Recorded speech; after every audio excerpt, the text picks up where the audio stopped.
we should deliberately get ourselves triggered to do our best work. I'm going to talk about that in this episode, this idea of deliberately getting yourself triggered, which means to put things in place, to set up projects, to set up tasks, set up your environment, set up your life in such a way that it compels you to be the best you can be, to have an emotional reaction, but to do that in a good way so that it motivates you and compels you and allows you to bring almost forces, but I don't really like the word force, but just really compels you to bring the best you to the project. Now, we're all pretty familiar with this term triggered. It probably in the last 5-10 years, we've heard it more than usual. Social media, people are talking about things that offend them. And there's people who get triggered. I think there's kind of maybe a subset of the population that tends to get triggered more than others. And they like to let you know that they have been triggered. And maybe they use that as kind of their argument for, I don't know, social change, or just trying to it kind of ties into cancel culture and all this kind of stuff. But I'm in this episode talking about triggered in a good way, in a non-pejorative way, how we can get triggered so that it compels us to do our best work. So let's start with the first point, which is getting triggered means what? It means someone experiences a strong emotional reaction to a particular stimulus or event, right? So humans obviously experience strong emotions. You can imagine someone facing a significant life change. It could be maybe a diagnosis, or they just came out of an operation, or they go through a breakup maybe with a loved one, whatever it is. People experience betrayal and deception. Maybe they survive some kind of traumatic event. Maybe it's a car accident. Humans experience strong emotions. It doesn't have to be anything that traumatic either. It could just be like someone bumping into you in a grocery store or something, and kind of having a reaction. I mean, we're human. If you are human, you definitely experience emotions, and it's obviously better if you have control over those, and some people have less control than others. But without a doubt, what makes part of the human experience what it is the strong emotions that we feel. And emotions aren't just things that kind of rise up in our brain and our mind, and that's that, and then they kind of pass. They typically lead to a reaction, right? So anger is going to lead to sometimes confrontation, right? So it's something that follows the emotion. Maybe it's that person that bumped into you in the grocery store, and now you're going to have a confrontation with that person. What are you doing?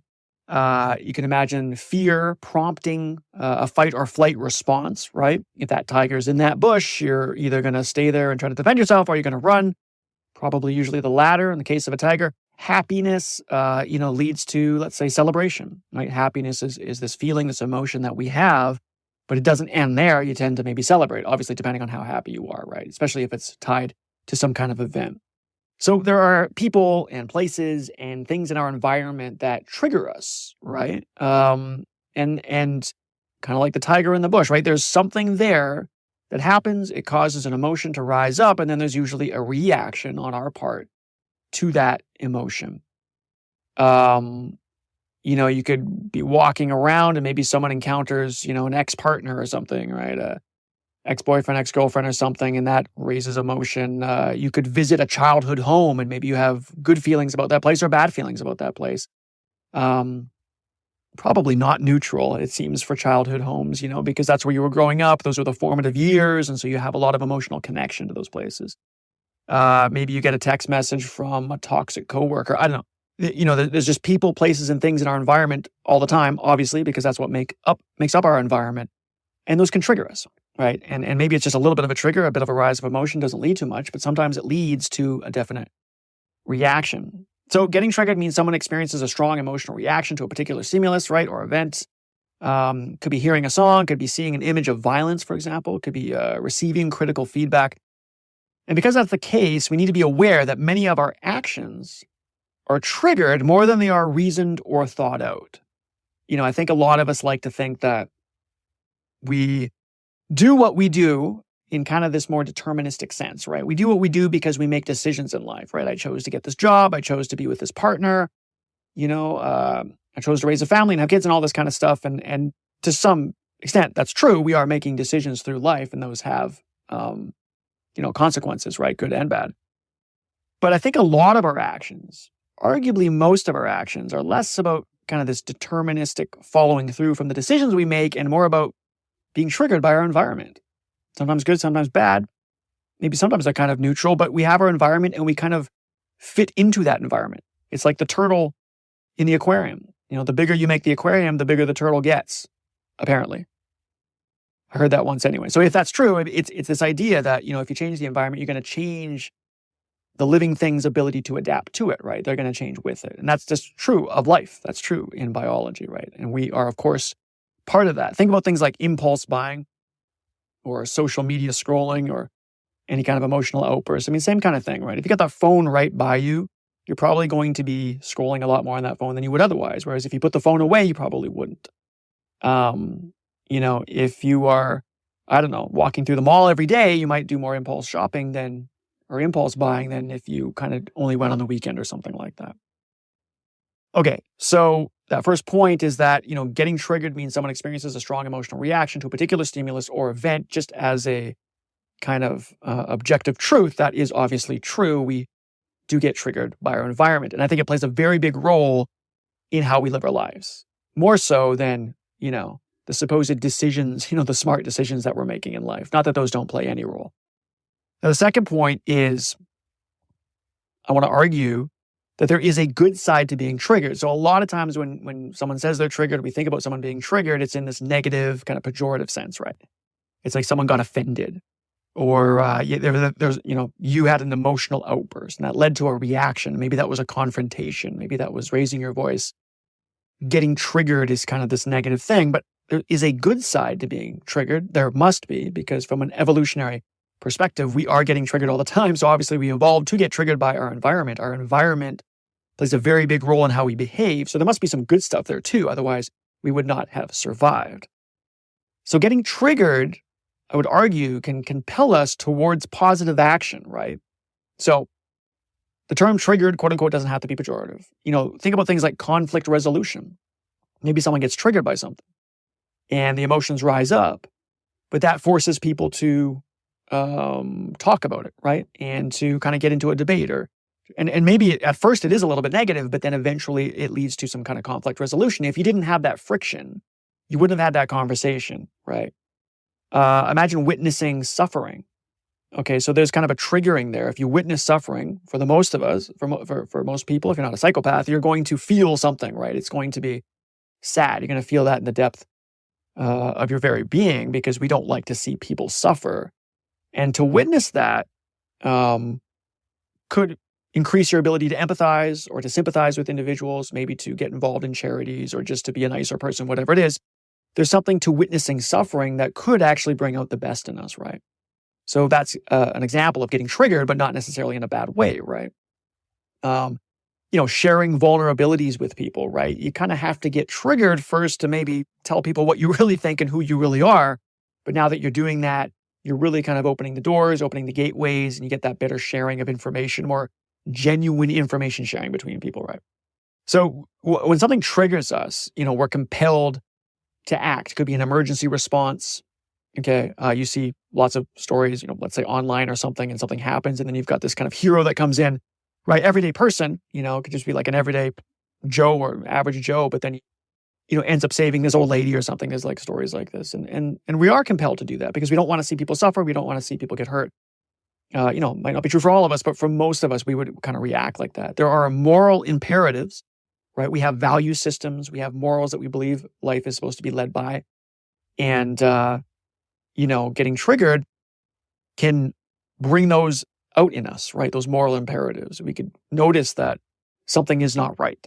That's not the way the world's supposed to be. I'm getting triggered, and now I have a moral imperative to maybe, speak my mind about it.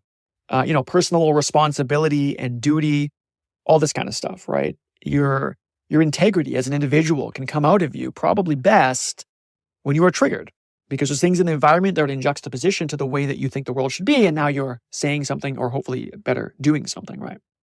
The actions that we are compelled to take when triggered can definitely be positive. We can confront unresolved emotions, right? Just from an emotional perspective, that's a good thing. We can foster empathy, like I said previously.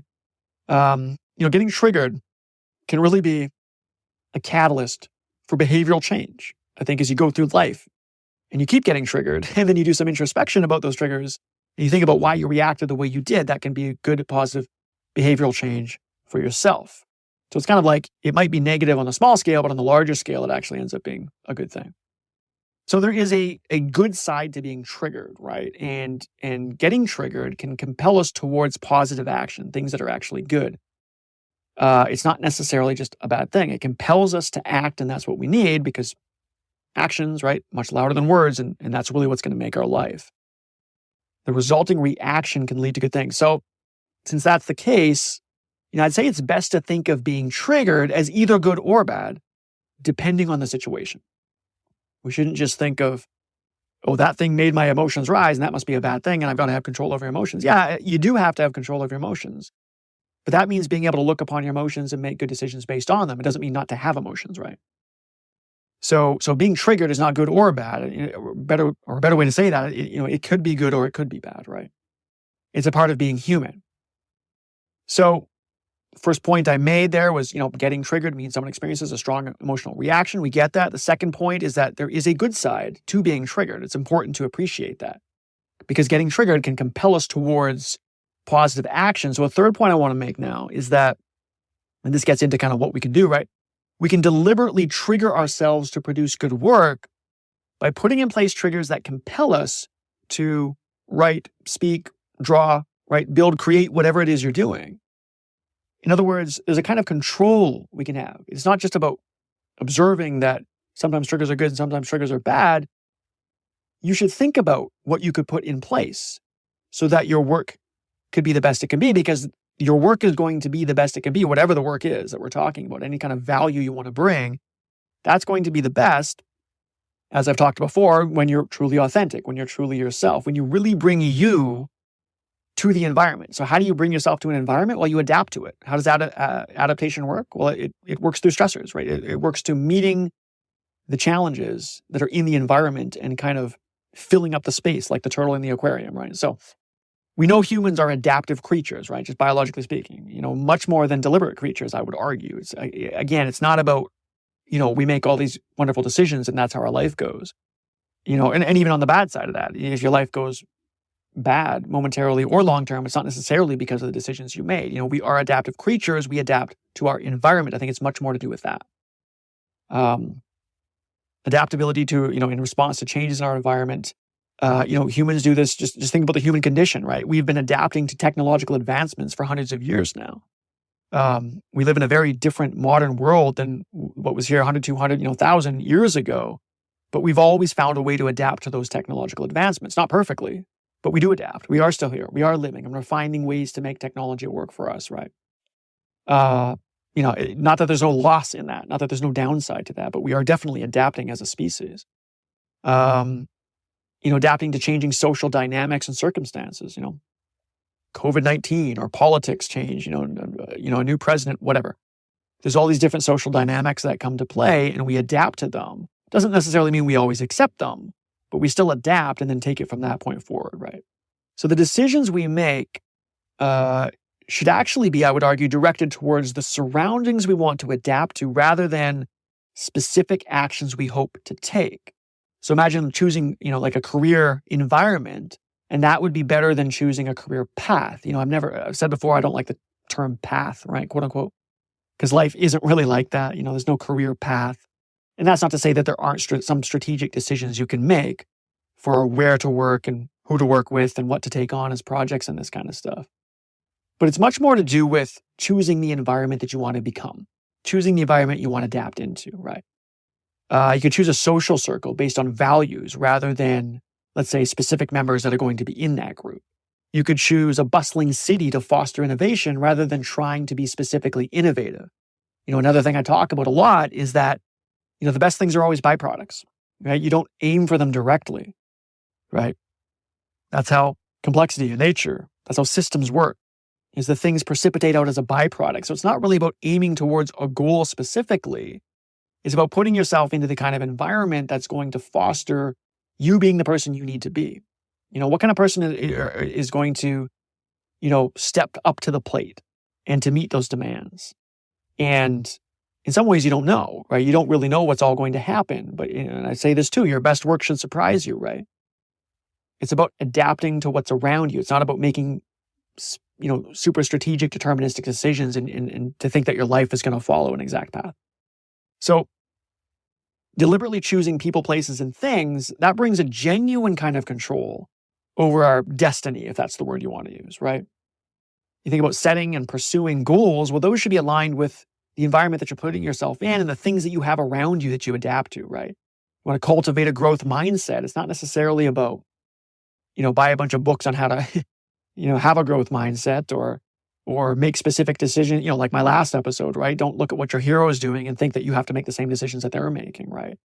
But maybe put yourself in a growth type environment and put growth things around you that are going to trigger you to grow. Because quite literally, your growth will be via adaptation.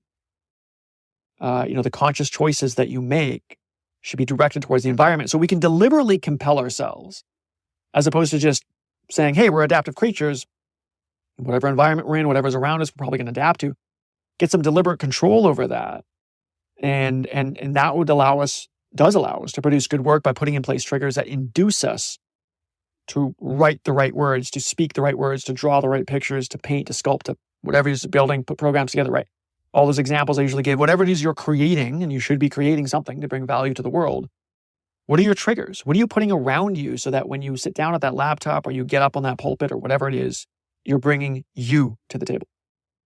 We are adaptive creatures. Decisions should be directed to our surroundings. We do have control if we choose what triggers us. And since that's the case, we should be asking how our work can be set up using triggers that bring our adaptive abilities to our work. Okay, so I said at the beginning, we should deliberately get ourselves triggered to do our best work. I said getting triggered means someone experiences a strong emotional reaction, right, to a particular stimulus or event. We all get that. And I said there was a good side to being triggered. It's not all pejorative. It's not all bad. Getting triggered can compel us towards positive action. Gave a bunch of examples. We can deliberately trigger ourselves to produce good work by putting in place triggers that compel us to write, speak, draw, whatever, create the things we want to create in the best way possible. We should deliberately get ourselves triggered to do our best work. And since that's the case, what matters is how we set up our work to trigger the real us. Okay? So, since we should deliberately get ourselves triggered to do our best work, then anytime we are faced with a need to create something, we should be thinking about things like visual cues, labels, keywords, writing prompts, music, working environments, and even rituals. Right? So now we're getting really specific. What can we actually put in place so that when we sit down at the laptop, get up at the pulpit, get, whatever we're doing, when we go to do the thing that we're going to create, sit in front of that canvas, don't stare at the blank canvas, right? Have something around the canvas or on the headset going in your ears, or visual inspiration around you, or something actually on the canvas itself as kind of a high-level structure to begin with that is going to trigger you to adapt in that moment. There are things we can place around us to compel us to create. Imagine putting a bunch of inspiring artwork around you, whether you're an artist or not, or objects that have, maybe sentimental or some other kind of meaning to you that really gets you going. Put those in your environment for powerful stimuli to creativity. You could curate spaces that actually foster a mindset of productivity and innovation. And I think tangible things are even better because you can touch them, you can feel them. They're arguably more triggering, right? And they're better than routines. So you can kind of differentiate between routines and rituals. Rituals are more in line with things that are tangible, right? Because a routine is a set sequence of actions or behaviors that you would perform regularly and consistently, but not necessarily without much conscious thought. But a ritual is a symbolic or ceremonial act, right, that holds personal or cultural significance. It's deeper. You feel it more. It's more triggering.